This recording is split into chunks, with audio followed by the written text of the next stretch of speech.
Esta mañana temprano, cuando llamaste a mi puerta, yo dije: hola, Satán, creo que es hora de irse. El diablo y yo, caminando uno junto al otro. Puedes enterrar mi cuerpo al lado de la carretera. Así, mi viejo espíritu maligno podrá tomar el autobús y viajar.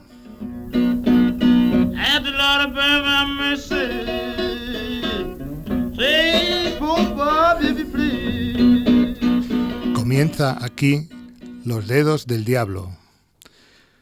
Los Dedos del Diablo es un libro, una banda sonora, una novela de relatos encadenados.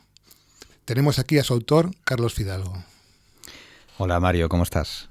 Podríamos decir que también un conjuro, una ofrenda, una invocación.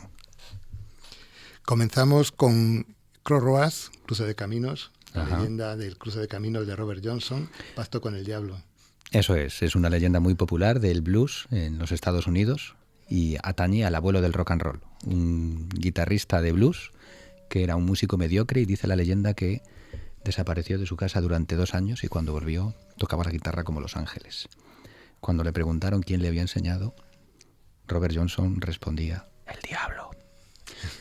Dice la leyenda que se citó a medianoche en un cruce de caminos, se le acercó un caballero muy bien vestido, le pidió la guitarra, se la afinó y desde entonces Robert Johnson se convirtió en un auténtico virtuoso, no solo de la guitarra, sino también un compositor con unas letras muy profundas, muy diabólicas y muy satánicas, como ya hemos podido comprobar. Bueno, es una costumbre de a la gente virtuosa pues dudar un poco de su virtuosismo, ¿no? Buscar alguna relación con alguno extraño, con el diablo. Le pasó también a Paganini, le pasó a Robert Johnson, por supuesto. Y le pasó también a una persona que él habla, a otro bluesman, que él cita en su canción, ¿no?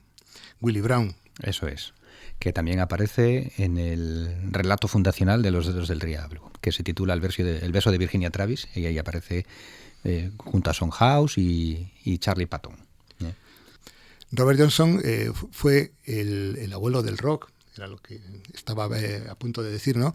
Está considerado como el abuelo del rock. Y además inauguró el Club de los 27, músicos del rock, también del arte, de otras escenas, que murieron muy joven, con 27 años. Janis Joplin, Jimi Hendrix, Kurt Cobain después, sí, Amy Winehouse, en fin. Músicos más recientes, sí. Y es un club al que sigue adheriéndose gente. Por desgracia, parece que si llegas a los 27 años y superas esa edad y eres rockero, te puede pasar como los Rolling Stones, ¿no? Que sacas discos con 81, ¿no? O con 80, porque acaba de cumplir 80 años el guitarrista Keith Richards. Y bueno, siguiendo buscando un poquito, forzado ya un poco las similitudes, Robert Johnson se murió el 16 de agosto y el 18 de agosto, 2 días más tarde, fallecieron Aretha Franklin y Elvis Presley. Joder. Yo nací un 28 de agosto. podemos buscar similitudes o de donde queramos, ¿no? Parece que el 27 es una cifra maldita y que el final del verano también es un periodo de riesgo para los rockeros, porque el diablo, pactes con él a medias o del todo, siempre se acaba cobrando la factura, ¿no? Y eso es lo que le pasó un poco a Robert Johnson. Tanto presumir de que había pactado con el diablo, y el diablo igual le estaba esperando para pedirle que le pagara lo que le debía, que era su alma. Volviendo a Los Dedos del Diablo, al libro de relatos encadenados, esta novela de relatos encadenados, tenemos un relato de uno de los pioneros también del rock and roll, ¿no? Fíjate que estamos con Robert Johnson, que era por supuesto negro, le llamaban el rey del Delta Blues, y el rock and roll empezó siendo una música negra, una música que aunaba el blues, la música del diablo, y el gospel, que era la música de Dios. Y uno de esos primeros pioneros de la música del rock and roll era Fats Domino, que aparte de ser negro, era gordo y era feo. De ahí su nombre, ¿no? Su apodo, Fats, que no Sí. se lo pusieron además por de mala manera, ¿no? Se lo puso un amigo. Se lo puso un amigo, efectivamente. Yo decía lo de negro, gordo y feo porque parece que en aquella época este tipo de estigmas y de clichés pues estaban al orden del día, ¿no? Y el relato del libro es una forma de sacudirse todos esos estigmas y todas esas etiquetas. Bueno, pues vamos a escuchar el relato. La bofetada. La bofetada. Su padre había sido violinista. Su tío, trompetista de jazz. A los 6 años aprendió a tocar el piano. Vendió helados y trabajó en una fábrica de somieres para ganar dinero. Y cuando se le vino encima una pila entera en el almacén y le atrapó las manos, los médicos le dijeron que no volvería nunca a tocar un teclado. Pero Antoine no les hizo caso. Tenía los dedos agarrotados, las manos hinchadas, las ganas de forjarse un camino en la música intactas, y se esforzó en ir a rehabilitación. Pero la recuperación era lenta. Una noche que caminaba desanimado por el barrio francés de Nueva Orleans, escuchó que alguien le llamaba. ¿A dónde vas, negro? ¿A dónde vas, gordo? ¿Quieres que te enseñe a tocar el piano? Le preguntaba, provocador, un hombre apoyado en una boca de incendios, en el cruce de 2 calles. Y a pesar de que siempre había sido una persona afable, y era cierto que era gordo y negro, y que había perdido la destreza de las manos, Antoine Domino, que vendería 70 millones de discos, y muchos le consideran el eslabón perdido entre el rhythm and blues y el rock and roll, Antoine Domino, repito, agarró a aquel tipo extraño por la solapa de la chaqueta y le estampó una bofetada con la palma abierta. Al momento, la sangre volvió a circularle por los dedos. La bofetada. Fats Domino, que vendió 70 millones de discos y solo hubo un músico que vendiera más que él, ¿no? Sí, un rockero blanco que cantaba como los negros. Que pensaron que era negro cuando lo oyeron por primera vez en la radio. Eso es así.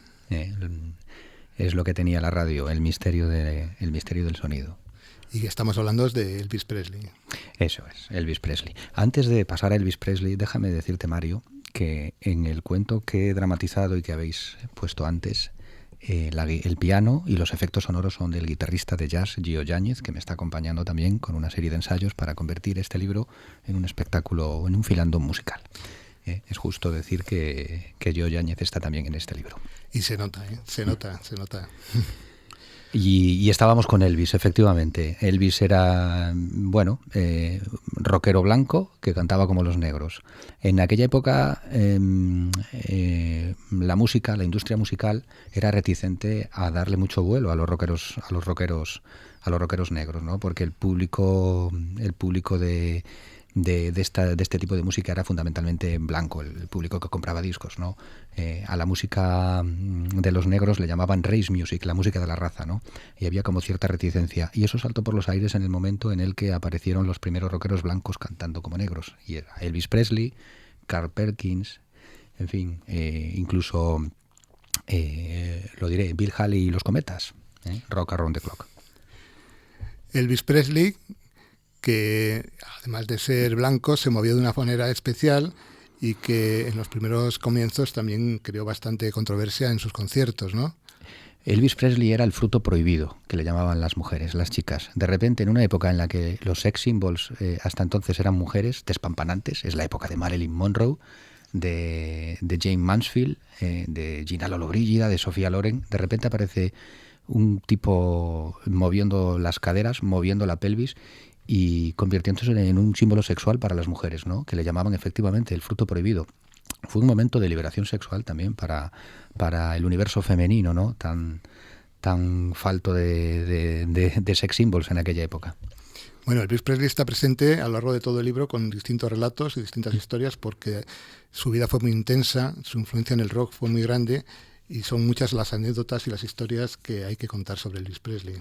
Sí, el libro arranca desde ese famoso viaje desde Tupelo a Memphis, cuando Elvis era un crío de 13, 14 años y su padre Vernon Presley y su madre Gladys se mudan en busca de un mejor futuro para el niño y se mudan con la guitarra a cuestas, ¿no?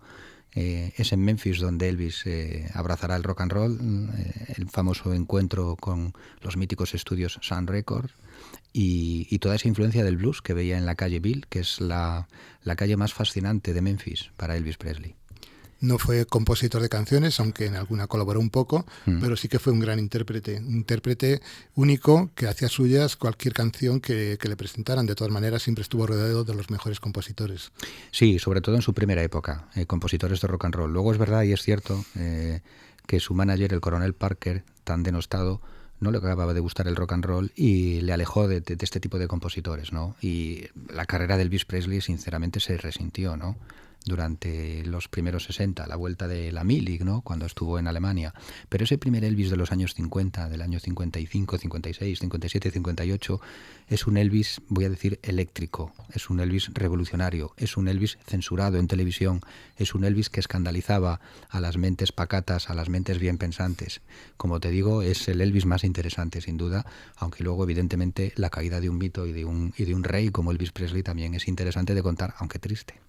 Tuvo un momento de esplendor luego otra vez en 1968, un programa de especial de Navidad. Que fue... El comeback, efectivamente. Cuando Elvis se vistió de cuero otra vez, recuperó las esencias, abrió el tarro del rock and roll y se dejó de las baladas que cantaba en esas películas cada vez peor, que rodaba con chicas despampanantes a principios de los años 60, volvió a recuperar sus viejos temas y sacó una serie de temas también estupendos, ¿no? Desde Suspicious Mind hasta Burning Love, ¿no? Eran temas ya de finales de los años 60, con otra producción, pero temas también muy estimulantes.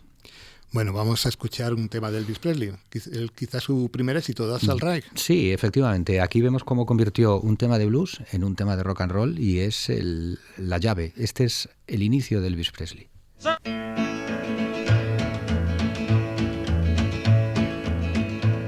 Well, that's all right, mama.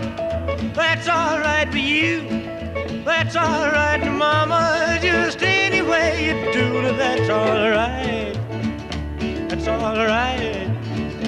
That's all right, mama. Any way you do. Bueno, y como réplica a Elvis Presley, Carl Perkins, que podría ser también su competencia o su sucesor en aquel momento, pero que eran amigos. Bueno, fueron simultáneos y tienen en común un hecho interesantísimo. Los dos eran lo que ahora les llamaríamos basura blanca, white trash. Eran blancos pobres que vivían entre los negros. Si Elvis Presley vivía en un barrio negro de Tupelo, Carl Perkins era hijo de unos aparceros de algodón. Era la única familia blanca que recogía algodón junto a un grupo de aparceros negros. Y ahí empezó a tocar la guitarra y ahí con un músico de blues popular es el que le vio crecer como músico a Carl Perkins. Bueno, tenían algo más en común, un tema, ¿no? Blue Suede Shoes, un tema original de Carl Perkins que se convirtió en un éxito y que Elvis Presley volvió a grabar y lo convirtió también a su vez en un nuevo éxito. Eclipsando incluso a Carl Perkins. Yo no sabría decirte cuál de las dos versiones me gusta más. Las dos son muy buenas. Vamos a, si te parece, a escuchar a Carl Perkins porque ya hemos escuchado a Elvis Presley, pero la versión de Elvis también es buenísima. Pues vamos a escuchar la versión original de Carl Perkins. Well, it's one for the money, two for the show, three to get ready. Now go, cat, go, but don't you step on my blue suede shoe. You can do anything but lay off of my blue suede shoe. Well, you can knock me down, step in my face, slander my name all over the place, and do anything that you wanna do. But honey, lay off of my shoes and don't you step on my blue suede shoe. You can do anything but lay off of my blue. Esta mañana temprano, cuando llamaste a mi puerta, yo dije: hola, Satán, creo que es hora de irse. El diablo y yo caminando uno junto al otro. ¿Puedes entrar? Mierda.